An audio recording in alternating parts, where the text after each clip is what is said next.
the faster guys will be running mid-pack in the 300, so it can work in the back or a bit in the boat.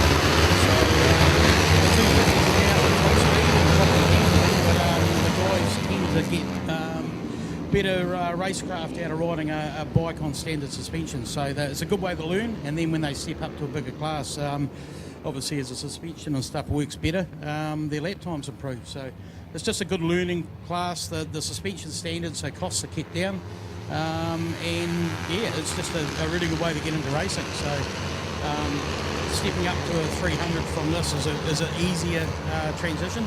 The bikes are very similar size and only slightly faster, so the guys can step up. The costs are probably double to go into a 300 or for 250. So yeah, it's there is a big price jump, but yeah, the 250s are certainly a good way to get into racing. So and Nick Kane and obviously my son Jackson, they're with Harry Parker, the local guy. They're going really well. They're running mid-pack in the 300, so it's the level sort of comes on to the smaller bikes a little bit better, so it sort of evens things out a little bit, unlike at Ruapuna yesterday. So it's good to see Dennis Charlotte there in second on a sort of the Ninja was running the first year, and then it went out of favour for the R3, and Mike Stein gave Dennis the one the Ninja to prove that it can be a front running bike. So it's good to see Dennis back out on this class and leading the way. So yeah, it's good that Mike Stein gave up the bike just to show how well it could be run. So yeah, the KPMs have sort of had it all their own way for a couple of years, and the R3s are meant to be the bike of choice, so it's been nice to see the Ninja win the first race yesterday.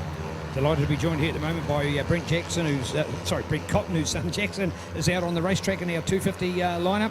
The field, though, dominated by the 300s to the extent now where we actually split these guys, and they do have a separate class. To allow the introduction of the 300s, we first of all had them in the 250s, and straight away the 250 guys said, well, it's not a level playing field, and that's why we've now split it. Officially, it's two different championship classes, but they all go out in the same race, and it's great to see. And in fact, unlike the Super Lights and Pro Twins, which are in the same race, but do have a split start, all these guys are getting off the line at the same time, so it's all about their times and how they've qualified. There was a few people who said no, this was the wrong thing to do. There was a meeting held at the Roberts briefing this morning, and the guy said, hey, it's your class, guys, how do you want to do it? 90% voted for the status quo. So it just goes to show you, one person speaks up and you think that, well, are they speaking on behalf of others or themselves? So a quick meeting, it's a democratic, and there we go, we go back to the same format. So here we are at the moment, ready to watch. We have 32 riders out there on the racetrack at the moment, with Dennis Charlotte showing the upper hand at the moment as the big race is on there at this stage. We're looking out to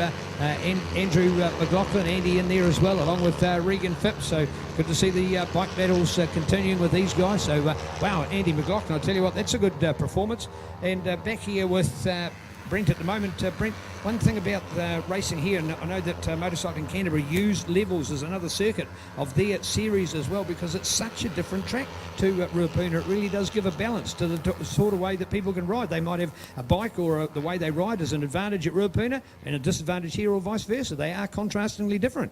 Yeah, they're both local tracks for most of us. There's a lot of guys obviously live in Ashburton, so they're halfway in between. Obviously South Canterbury guys, and it's only 2 hours from Christchurch, so we're very lucky to have two great tracks so close to home. So it's looking like that Dennis isn't having it all the way. He's just got back in the front now, so Dennis is having to work hard to keep the lead. They've actually get Andy McLaughlin in third now. So yeah, I'll tell you what, and Andy's under threat. He's under real threat from the local man. The local man, the legend that is Mr. Grant Ramage. Look at that from Damage. There he hits it down the back on that Timaru Yamaha R3. And good work from him as we go for the Andy McLaughlin battle. But we saw what Grant was capable of doing here yesterday. 41 years of continuous racing for Grant Ramage. I want to find anybody in New Zealand that's done that. Yeah, there'll be some along the way that have been around for 40 years or more. But have they been racing every year? And that's the difference with what Grant has been doing every year in New Zealand motorcycle sport. Just fantastic. Of course,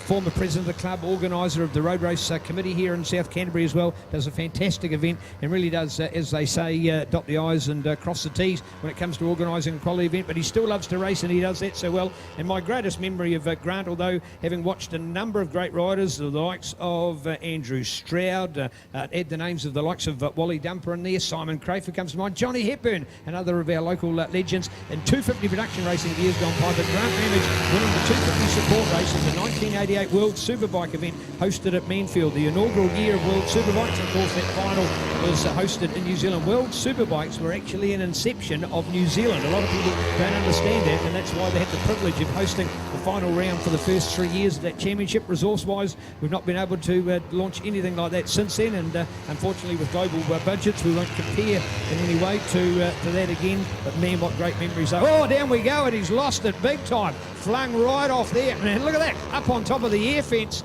And there we go, he gets right out of the way. So the bike hit big time and spun around there. It took a chunk of that.